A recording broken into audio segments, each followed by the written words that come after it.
Today, what we're gonna be doing is we're gonna be doing Princess Mononoke. Princess Mononoke, I believe, came out in 98. No, 97. Yeah. 97. It is done by Studio Ghibli. This is actually the first Studio Ghibli film that we've done before, that we've ever done on this podcast. Those who do not know Studio Ghibli is a Japanese animation studio akin to Walt Disney Pictures, you could say, or rather Walt Disney Animation, founded by Hayao Miyazaki, Isao Takahata, and a third guy. I just forgot the third guy's name.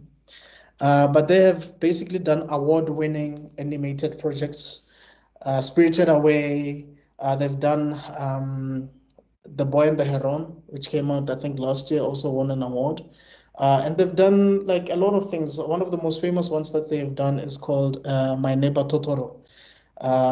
They've also done Grave of the Fireflies, The Cat Returns, Kiki's Delivery Service, Princess Mononoke, Ponyo. They've also done what's this one that I'm thinking about now? Lupita Castle in the Sky. They've also done is it Pokoro or Poroko about the pig that's a pilot. They've also done A Wind Rises. They've done quite a number of stuff, to be honest with you. And most of them have been quite successful. I don't think they really have one that is not right, or that was so bad that, oh well, Ocean Waves is one of them. But I love Ocean Waves. Actually, it's one of the films that I'm going to suggest for us to cover this year. They've also done Up from Poppy Hill, which is another movie that I would like us to touch on. But yeah, basically, this is one of the ones that they did. And yeah, we're going to get into it. I don't know if there's any trivia that you have in mind before we start. Isn't this done in connection with Disney as well? I think like Disney's involved in this in some way. I'm not sure. Distribution probably. Yeah. So I thought that was pretty cool. But No, otherwise, didn't they do? I think they had a collaboration with Miramax first, though, before Disney. I think because no, Harvey Weinstein was. I think him and Harvey Weinstein sort of had a clash a bit at a point. really? Yeah. I did not know that. That's cool. Yeah, and who's this guy? John Lasseter of Pixar looks highly like he really, really, really reveres Hayao Miyazaki. It's kind of like how George Lucas and Steven Spielberg used to look up to Akira Kurosawa. Yeah. Yeah, it's similar to Miyazaki. Yeah. Which is funny because if you think about it, Miyazaki has like a beef with all our favorite things. You know that Miyazaki doesn't like anime. Yeah, well, look, Miyazaki is a that man is a complicated man, a complex and complicated. I don't know if you've seen his documentary that came out on NHK. I think NHK is a Japanese channel. I think it's My Life in 10 years or something like that, where it just shows you when he was working on Ponyo. And man, that man sometimes would just tell the camera guy nonsense, like, why are you following me? Like, yo, I have to record content. What do you mean? But I just wanna. Oh, the other guy is Toshio Suzuki. That's the other one of the third founder. But there's also another one. There's also another person called Yasuyoshi Tokuma. And then Princess Mononoke. Yeah, as I was saying, it was distributed by Miramax. Apparently, it was dubbed into English with a script by Neil Gaiman. You know Neil Gaiman, right? Of course, yeah. Yeah. Sandman, yeah. Sandman, yeah. So it had a budget of 2.35 billion yen. Converted to dollars is 23.5 million. And it made 194.3 million at the box office. It's crazy. Yeah, man. I think we can just maybe talk about the cast, the English cast. Yeah. So Billy Crudup, I hope I'm not butchering his or Crudup, I don't know. He's the one that voices Ashitaka. Ashitaka is our main protagonist. I mean, Billy has been in Watchmen as Dr. Manhattan. He was Yes. also Flash's father in The Flash. No, in Justice League. In Justice League. Yes. Because the dad in The Flash, I think, is the guy that we are talking about just last time with Loud American in Tully, the husband, right? That's the dad now. Yes. What did you know? There's a movie, man. He was the most famous. I don't know if you know that movie. Fantastic one. Yes. There's a movie that I wanted you and I to touch on actually. It's a movie like I think even before we even started this podcast, there's a movie that I was like, Rob and I need to do this movie. I think it's the Abbots, forgetting the Abbots or something. I'll tell you just now. It has who's this guy again who played Napoleon recently? Yeah, Queen Phoenix. Queen Phoenix, yes. It had Queen Phoenix and it had Jennifer Connelly. It had who's that beautiful woman that plays Princess Arwen in Lord of the Rings? What's her name again? Liv Tyler. Yeah. You know, Arwen. Yeah, Princess Arwen. Yeah. Oh, I don't know her name actually. They were sisters, and he was brothers with what's this guy's name? The Queen Phoenix. Just give me a second. I think it's the Abbots. The Abbots film. Is it Forgetting the Abbots? Inventing the Abbots. Yes, Inventing the Abbots. Came out in 1997. Bro, that movie. I love that movie. It's definitely a Kuto movie. Definitely a Kuto movie. Without a shadow of a doubt, it's a Kuto movie. But it has him there. It has him in that movie.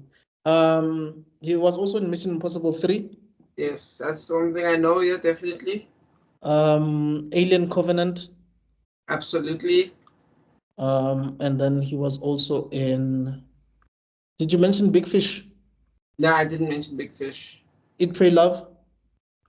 No, not yet. I've mentioned now, but I know that one. Yes, absolutely. I know him in that one, definitely. And he was in. I think it's called Glass Chin. I haven't watched that one. I don't know what that is. Yeah. Yeah, and then yeah, it has Claire Danes as Sun. Sun is basically, I guess you could say, Princess Mononoke is based on Sun. Yeah, and yeah, Claire Danes, we all know her from Romeo and Juliet, the one with Leonardo DiCaprio. Yep. She was also in Stardust. Man, Stardust for me is one of the best movies ever made, by the way. Really? I didn't see that coming. Yeah, look, I don't know why it gets flack, but honestly speaking, for me, it's one of the best movies ever made. She was also in Terminator. The third Terminator, Terminator 3. Ah, okay. And then she was in Little Women. I guess you could say the 1994 version, because I do know there's another Little Woman that came out recently, right? Yeah, there's a one new one, even though I haven't seen it myself. Yeah, that's the one with like it's just like you know what I've noticed about Little Women? It's like they make sure to get the most attractive women to play sisters. Like because I think the one that came out recently has who's this lady? I think it has this lady that I like so much. Who's the lady in Black Widow again who plays Yelena Belova? In Black Widow? Yeah. She's the new Black Widow now. The sister? The sister, yeah. I don't know her name. Let me see if I can find it. I think it's I'll tell you just now. She calls Timothy Chalamet Shamala. She says her grandmother calls him. Florence Pugh, that's it. Yes, Florence Pugh. And Saoirse Ronan and Emma Watson and like it's just like these beautiful women, bro. Yeah. But we're talking about the one that came out in 1994 with Winona Ryder and all those people.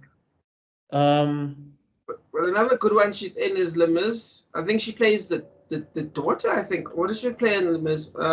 In Les Miserables. Yeah, the Jeffrey Rush one. Not the Wolverine one. We're still talking about Claire Danes. Yes. Oh, she was in Les Mis. Oh, I see. It came out in 1998. Yeah. And that's the one I know her for, definitely, because It has Liam Neeson in it? yes. And Uma Thurman. Yeah.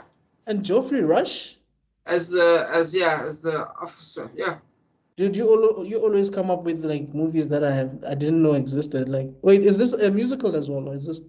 No, this one isn't a musical. I think I'd rather watch this one then. Yeah, you don't have to watch Wolverine singing. Yeah. Yeah, look, Wolverine was not that bad for me. The person that was horrible was who's the gladiator guy? What's his name again? Yeah. Yeah, I don't know why I'm forgetting people's names today. Uma Thurman is here. Yeah, like you said, man. There's genuinely some great people here, and it's a great storyline, and it's visually stunning. Like they put money into this movie, so Look, honestly speaking, Les Miserables is a good story. If we're being completely honest, it's a good story. yeah, I mean, it's a strange story in terms of a movie, but in terms of a play, it makes perfect sense. Right. Like this guy that's just, I know you stole a loaf of bread, but I'm gonna dedicate my life into hunting ass down like the Terminator. That's crazy.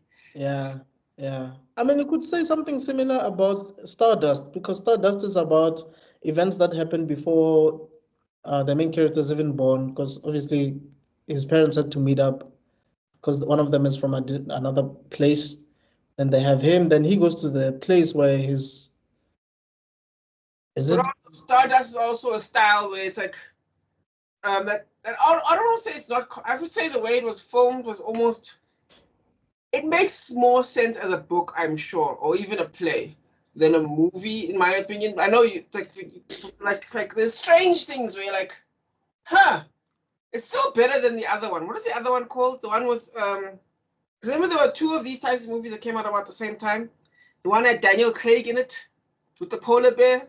Remember that one? Came out about the Is it same the Golden Compass? Compass, yes. Right. Now there was a incoherent movie, dude. That one. That one had to just be a book. It just either had to be a book or a series. Yeah. There's clearly parts that are missing that we don't understand in that. So I think there are some things where it's like, okay, it depends on how you do it, where you're like, I don't even know how you convert these things. Do you think the success of Lord of the Rings and Harry Potter made other studios want to adapt books into That is a straight fact, yes. Yes, literally. The success of Game of Thrones produced a bunch of nonsense. The success of Twilight produced a bunch of nonsense. The success of Hunger Games produced a bunch of nonsense. It's the rule of Hollywood. It's the rule of Hollywood. If one thing succeeds, then you gotta try again. Make a trend. Yeah. Because there's so much. That's how we got Divergent. There's so much superhero nonsense that's coming out now, Doc. Yeah. Oh my goodness! Like, why are you making this into a superhero? Do you remember The Cape? There was a series called The Cape. Didn't even watch that. Yeah, but it's a thing where it's dying down now. Unless something comes out like that, the Deadpool Wolverine comes and rocks the world, then I think it's done.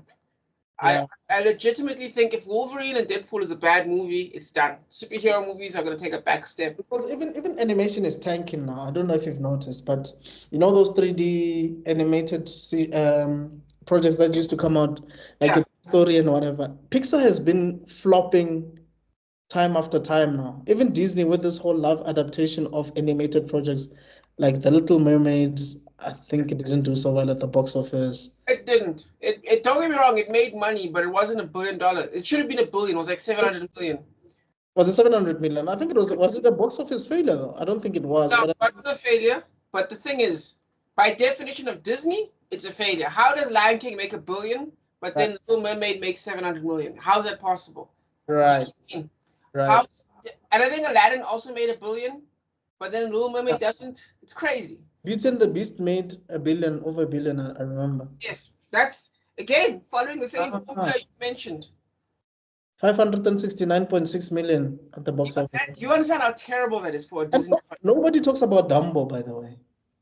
Yeah, because I don't even remember Dumbo. That was that quiet about it. I didn't even watch it. It made the 353.3 million. Tim Burton, right? Yeah, it was Tim Burton. See, it was dark. I remember correctly. By dark, I don't mean the themes were dark. No, I mean like someone put sunglasses on the camera, and then that was the film. It feels like that hour-long Yeah. movie-long episode in Game of Thrones where we didn't see anything. Yeah, exactly. Episode 3, season 8. Yeah. And I think it just, dog, I think people get tired of patterns. And I think people are tired of Tim Burton. I think Tim Burton needs to either make like what's that thing with the peach? I don't know if that was him who made that movie. The Giant Peach.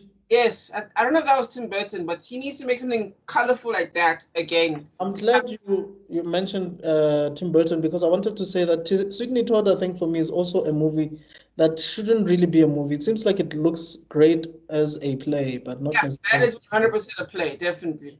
Yeah. I think it drags on in the last quarter. I think in the last, I would say middle quarter. So 3 quarters. In that last 3 quarters, I think there's a part where I don't remember what happens in the plot. I fall asleep. Yeah. This happens there, and then it picks up a little bit again at the end. I think it's a. I have to watch it again. Maybe we'll add it onto the list one day. But I think to me, definitely overdone. Yeah. Look, I don't know. I don't think I'm a big fan of. Funny enough. It wasn't Tim Burton. It was Henry Selick, not Tim Burton. But Oh, I wouldn't have minded if he did something colorful again, just to distract us from his oh, pattern. you're talking about the Peach, no? That's not Tim Yeah, Burton. Peach, yes. For me, honestly speaking, I think I have a problem with musicals. I think if they're not done right, they just don't work. Funny enough, Bollywood, I don't mind any Bollywood film that's a musical. But with Hollywood, I think, I don't know, I cringe a bit with some of their projects. Some of them are great. Don't Yeah, get me I wrong. was Some saying, of them I are. love musicals. I love musicals, but I think I agree with what you're saying. A musical is a big, because you have to remember something, a niche product. When a product is niche, it's a big swing. And you're going to spend big budget money on a niche product. It's a huge swing. You can either hit big or you can miss big. Right. A good example being, of course, Disney stuff, the Disney Renaissance, of course, that goes without saying. Those are big hits. Oh, I mean, a whole new world, Yeah. Under the Sea, like Beauty and the Beast, like almost every project that came out then was great. Even when Prince of Egypt came out, even though it was DreamWorks, amazing, Exactly. amazing. And you notice something, whenever a musical hits, it automatic like a boxing movie. It will automatically land into Oscar territory. Yeah, I don't know what it is with musicals and boxing movies. yeah. Right. You don't fuck it up. Or You're in Oscar biopics. territory. Or biopics. Yeah. That's interesting, actually, you mentioned that. But yes, I agree. Biopics are complicated because for me, there's a reviewer that started talking about the style of biopics that have started being made, and I think he's right. There's almost too many biopics coming out lately. Have you noticed? Yeah, it's been like that for a while, actually, to be honest. Probably for like the past 10 years, yeah. Dog, it is crazy how many biopics. And now they start making these kind of biopics now that are basically a highlight reel. You know what I mean? Yeah. You know, like when you buy a discography like Jay-Z's greatest hits? That's what these biopics are now. Have you noticed? These major events that have been crunched down to almost the point where it's almost out of context. Like, you know what I mean? Yes, like it ends up becoming nothing. Yeah. Because especially if you know the history behind certain things. Yes. Maybe you read a book or you watched a documentary. And even some of the performances of the actors become so watered down that they're not even believable anymore. Either they're not believable or they become caricatures of the actual person, right? Exactly. And it starts to feel like a lie. Like one of my favorite musicians of history was Queen. And now Rami Malek won an Oscar for that movie, but they made up a bunch of shit. Like that one guy was like, "You guys can never make it." That guy didn't exist. That producer, do you know what I mean? Things like that. I'm actually surprised that they didn't do a Beatles movie yet. It's coming, I'm sure. They just it's probably gonna be called like Let It Be or something. Yeah, no, that'll be the audience saying, "No, stop, let it be, bro. Just let it be. Stop." But also, I just wanted to say, unless if you do it, how you see how Aaron Sorkin did Jobs. Yes. That was brilliant because it's 3 events in Apple's history before they launch a product. Yes. And they're talking about the ins and outs of that product. Yes. And it's those slices tell you all you need to know. You don't need to Exactly. All the greatest hits, like with the Aston Kutcher one. Yeah. I still love that version. Don't get like trust me, I love it. I don't know. I know people don't like it. I like it. Yeah. But But it does have it's some of the problems that things too quickly. yes, it does have the problems that we're talking about now. Yes. And they try to make Wozniak like a comic relief just because they have George Gad. I don't know why. You know, Yeah. because George Gad is a brilliant actor. He doesn't have to be funny. You don't have to make him funny. You don't have to at all. And Yeah. then ironically, look at the comedian in things, Seth Rogen. Yeah. Doesn't have to be funny at all, and that man was not funny. And funny enough, the real Steve Wozniak felt like Seth Rogen did a perfect job portraying him. I mean, even though, I mean, I remember I think there was an interview between Patrick Bet-David and Steve Wozniak, and Wozniak was like, of course, I was not talking about the Apple II each and every time I met Steve Jobs, like on those on those few occasions. But I mean, even Aaron Sorkin mentions it that look, the Steve Jobs that I create in that masterclass, I don't know if you saw it, but he was saying like the Steve Jobs that I create or the Mark Zuckerberg that I create in my movies are not bar for bar the real people. It's just my interpretation of that character in that specific moment, right? But what he tries to do is to try and create a realistic take on a specific situation and how that person would react to it. And also, don't forget, it's a story about fatherhood. That's what that movie is about. It's about being a father, or Yeah. rather being a bad father, rather. Or, Right. you know what I mean? Like trying to find his fatherhood back inside of himself. Yes. That's the actual story. Do you know what I mean? Like the correlation between the issue that he had as someone who was adopted to someone who denies his own child and finally accepts, you know, the mistake that he made when he was young, Yeah. when he denied the child. So, but it has a lot of intricacies of, technical jargon and him as a leader. It has to. I mean, it has to. You can't just make it a random thing with that. Ironically, that's what a lot of modern stories are nowadays. When they take a random thing, they stick like the IP on it, and you're like, oh, this is the same thing. No, it's not.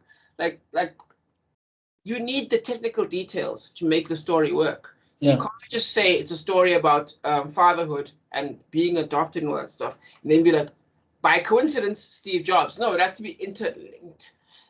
Again, like Halo, where they try to make this whole. You haven't seen the Halo TV show. Yeah. But let's just say a Halo fan just as a Halo fan, it's just ridiculous. Where they basically write their own story and they're like, what if we just stick the Halo name there? Do you know what I mean? That happens a lot. That happens a lot because I mean a lot of people are talking about how Andor doesn't feel like it's Star Wars, right? Which is an interesting conversation because everyone agrees it's good. Yes. Star Wars. Do you know what I mean? Yes, it's good, but is it Star Wars? That's the.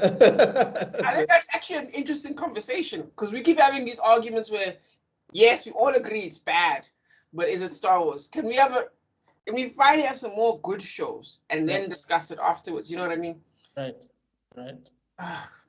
Mandalorian season 3. Also, I think Andor should still be. I haven't watched it yet, but I still think it should be Star Wars because you cannot tell me that this entire universe only focuses on intergalactic, like high stakes Jedi versus. Ironically, that's what made Mandalorian so good, was because it was an intergalactic high stakes. Right. It was about a bounty hunter collecting a check. Yes. After this kid that's 50 years old. Right. You know what I mean? Yeah. But anyway. Yeah. I think that's why I gravitate towards DC so much, right? It's because sometimes they would come up with projects that are so grounded, in their premise that you're like, wait, is this a DC comic? And I think that's why I liked Blade and The Punisher, the live action films that came out in the early 2000s, because yes, they are Marvel comics, but they don't feel like Marvel. They don't feel like comics. Yeah. The Punisher didn't feel like it's based on a comic. It just felt like it's an action movie. I was thinking about spandex, you know what I mean? Blue tights and stuff like that when you watch that stuff. Yeah. I feel you, man. Yeah, but anyway, that's I guess our tangent. I don't even know. Oh, Joe, all this started from Billy Crudup. Yeah. Anyway, let me just go back to the cast because I know Jada Pinkett Smith is in here. Just give me a second. Yep. You have Minnie Driver who plays Lady Iboshi. I love Lady Iboshi, man. And then you have Billy Bob Thornton who plays Jigo the spy, or rather could say he's the triple. Is it a triple? Is it a triple agent or Yeah, double I can say agent? that. Yeah, I just call him the monk, but yes. A monk, yeah. Then you have Toki who's played by Jada Pinkett Smith. Yep. Spoken about her before. And then you have Koroku. Who's Koroku? Koroku sounds familiar. Just don't know who. Just don't Oh, remember. it's soccer. Oh, it's Sokka, the husband. Jada Pinkett The Smith. voice of soccer from the last Airbender. Avatar, sorry. The Oh, voice. you mean Yeah, John Demeter? yeah, the voice actor. Yeah. Let me see if I got it. Yeah, Demeter. I believe I've got it somewhere here. I could be wrong. I'm 99% sure. I'm positive I'm right. Give me 1 second. I see he's an anime. Yeah, this guy does a lot of voice stuff. He's even the voice of Silverfang. Yeah, man, on One Punch Man. Yep. That is crazy, dog. He was even in Lilo and Stitch. Was in Ninja Scroll, Naruto Shippuden, Mm-hmm. Naruto. Like he plays different voices. Yeah. I don't see Avatar: The Last Airbender. I'm so shocked. But yeah, I'm right. Are you right? Just wait, let me see. Give me 1 second. I am positive it is here. Let me check Avatar: The Last Airbender quickly. I don't think it's him. I am 70% sure. Because the guy who places Sokka's name is. Just give me a second, I'll tell you just now. Oh, wait. Am I wrong? Okay, wait. Okay, I guess I'm wrong. Yeah, because this is Jack DeSena. I saw an article about the two of them. I think it's just a visual thing. It's not an actual voice acting thing. Never mind. Yeah, I do get it though. Trust me, I understand completely how you could correlate those people. And then you have Don DiMaggio as Gonza, Yeah. Gillian Anderson as Moro, Debbie Derryberry as Hisama, and Keith David as Okoto. You know Okoto the blind pig? Yes. Yeah, that's Keith David. Didn't see that coming. Same here. I couldn't even hear that it was him, which is weird because normally I can identify his voice. No, sorry. Yeah, I knew that Naruto. No, never mind. Keith David, of course. The narrator, I knew that right off the bat. The pig. Yes, you're right. The pig is Keith David. The demon is Who's the narrator? Keith David. He's like 3 different things in this thing. Oh, Keith flip. David shows up multiple times. Oh, I don't know. Look at David, guys.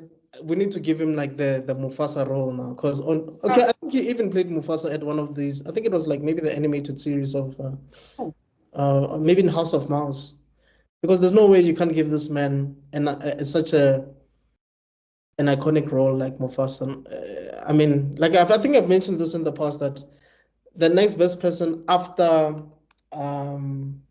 Thing is, James Earl Jones is done, man. His voice yeah, is the unfortunately. next best person after James Earl Jones has to be Keith David, though. Oh, definitely. Yeah. Or Lawrence Fishburne. You have to give it to one of those two men. You have no choice. But anyway.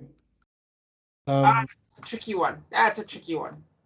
But because again, Lawrence Fishburne is a lovely, like what voice acting things has he done? I'm trying to think that like really stands out. Because sometimes an actor doesn't translate into being a voice actor. No, I agree with you on that. I completely agree with you. I don't know if he's done any narration work. Yeah, because I'm just thinking about it now. Because yes, Lawrence Fishburne has a great voice, but now what has he done that would make me go? Because again, don't forget Peter Dinklage in Destiny. Oof. Okay, I don't know about Destiny, but I do know that Peter Dinklage provides a really, really great voice. I don't know. I don't know if has Lawrence Fishburne done any animated stuff? Sure, he has. Do you not at least do the Animatrix at least? Do you not at least have his character there? Yeah, he probably did Animatrix, but I don't remember Morpheus's voice. Because I know Jada Pinkett did her own voice in the game, at least. Game, She yes. was in the game, yes. I just don't know if Lawrence Fishburne was. TMNT, the narrator? Which TMNT is this? Ooh, when it says TMNT, do they mean it I mean, might be the CGI 2007. CGI one? Yeah. Which is actually a surprisingly good one. Like, I think that one holds up. I think people hate on that one way too much. I haven't seen that one, to be honest. What? He has done like CSI stuff, video games voices. He has done like Matrix, The Path of Neo, The Matrix Online, Enter the Matrix. Yeah, but anything that like really, Like huge. yeah, anything like we go, oh. Oh, he Like, was in even what? Chris Rock in the B movie sounded good actually. There was a surprisingly good one. Who, Chris Rock? Yeah, he has a very distinct voice. Yeah, but Chris Rock is also he was also in what's that other one? What the Frank? Osmosis Jones. And he was also he was also the zebra in Madagascar. So I mean, yeah. Yeah, he's got a strong. Do you know what I don't like actually? Brad Pitt. His voice doesn't stand out as unique. You know what I mean? Like, I didn't like him in Sinbad. I wasn't feeling it. There's a lot of guys who these handsome guys, the handsome trope who, I mean, Ben Affleck in Joseph. I mean, it's just like it's Ben Affleck. Like, Yeah, like it'd be great, but it's not. I think sometimes the voice leaves the face. You know what I mean? Yeah, no, I think I see what you're saying there.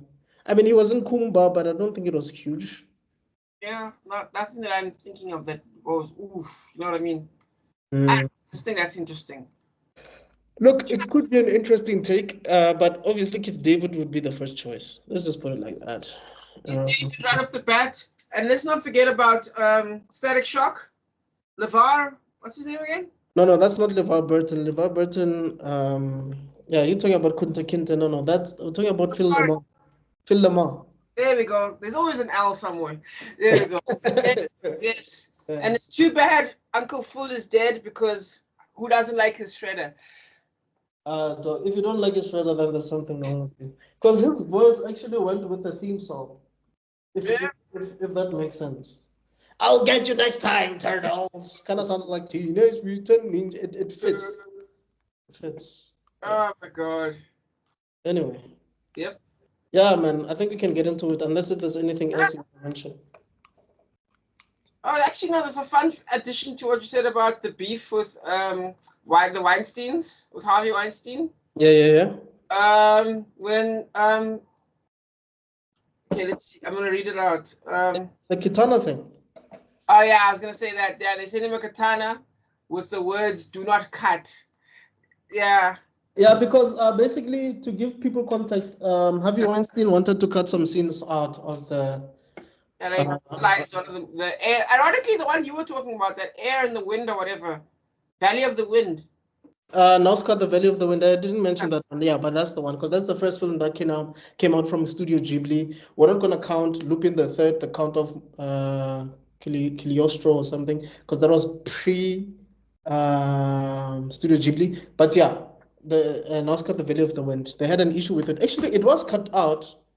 There was some scenes cut out, but I think that was released on HBO or something. But anyway, yeah.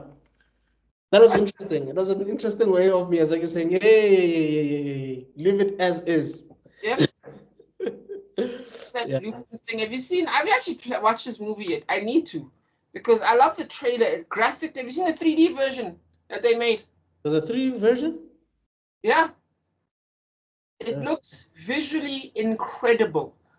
And because it's still got that stylized stuff, but it's like a mix of like semi-realistic but stylized stuff, and it's just Lupin 3 the first. Maybe just look it up quickly. It looks. I'm like, this is what animation needs to be, dude. Like you're talking about Lupin the Third? Yes. There's a 3D version. Yes. You gotta look at it, dude. Like, I don't know if I need to send you the link or something, but this. Wait, I think I saw a trailer. Huh? I think I saw a trailer before. Apparently came out in 2019, so it's a full movie. So it's not like just like a test trailer. Oh, this looks good. It looks good. I'm seeing it. But Yeah. he did the animated version, I think, in the 70s. Obviously, this is not his work. This was Monkey Punch. But you Yeah. can see that this inspired Cowboy Bebop because you can see the main character, Lupin, the Yeah. third, looks like Spike Spiegel. I agree with you there. I think there's some.